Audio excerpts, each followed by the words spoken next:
Hi, I'm Sanjay, and today I will be walking you through my voice control robot navigation system. This system lets you control a robot using voice commands. Voice commands like move forward, turn left, or stop.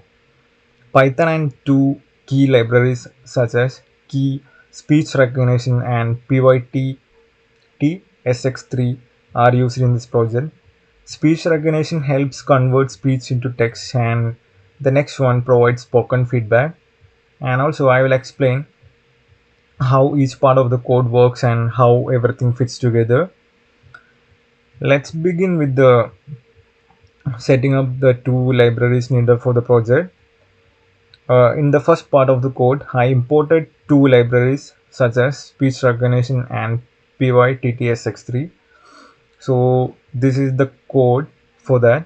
Here the SR stands for speech recognition. It's just a short form of speech recognition, and PyTT-SX3 is used to handle text to speech functionality.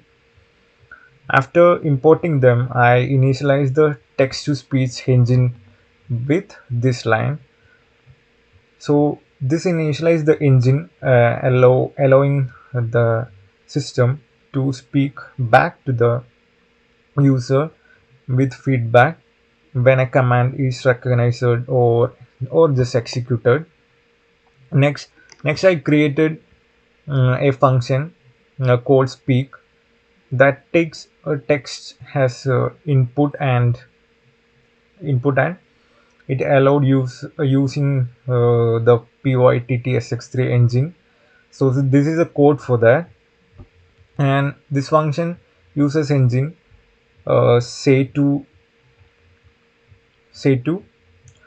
uh, convert the text into speech, and engine dot run and wait ensure the system waits for the speech to finish become like before continuing the rest of the program. So whenever the robot moves or perform an action, this function gives feedback to the user such as moving forward or turning left.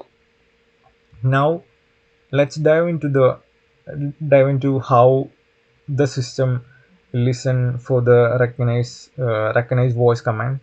The function listen for command, uh, it listens for the voice input and convert into text. This is the function that I have used here, and the this is the word code that running for that. In this function, I first created a recognizer object.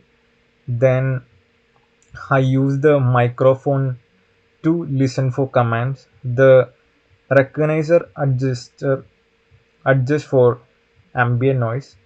That helps adjust the microphone sensitivity for any background noise, if there is any background noise.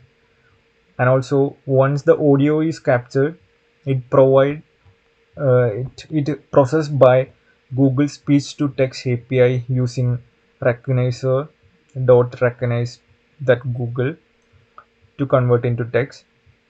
Then if the system doesn't recognize the speech, it will handle the error and prompt the user to try again. Then next, I created move robot here, move robot function, which process the voice commands and updates the robot's position accordingly. The robot's position is represented by the robot position list, which holds the x and y coordinates. So this is the code that I have created here.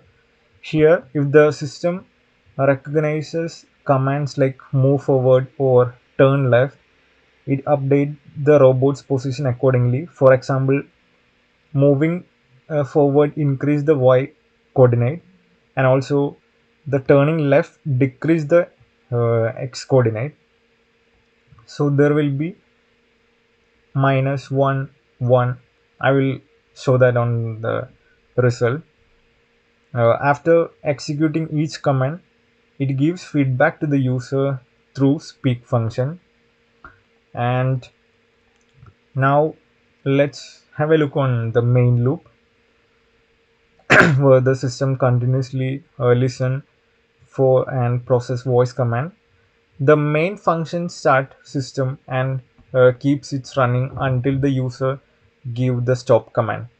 So it will run until the user giving a stop command.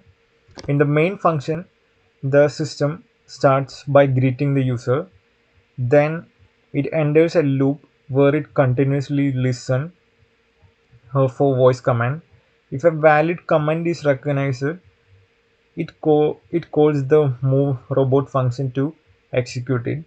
If the user says stop, the loop breaks and the system will stop. In to wrap up to wrap up, this system allows user to control a simulated robot through some voice commands. The system uses speech recognition to capture and convert speech to text, and PYTT-SX3 provides feedback through text to speech. The robot movement is simulated by updating its position in a 2D space, and system responds to commands like move forward and turn left. So now I will just run this code and I will show you. Voice-controlled robot navigation system activated. Move forward, Moving forward. turn left, turn left, Turning left. stop, stop. Stopping the robot. So here you can see the position of the robots in a 2D plane. So here is the code and everything that I have used for this project, and thank you.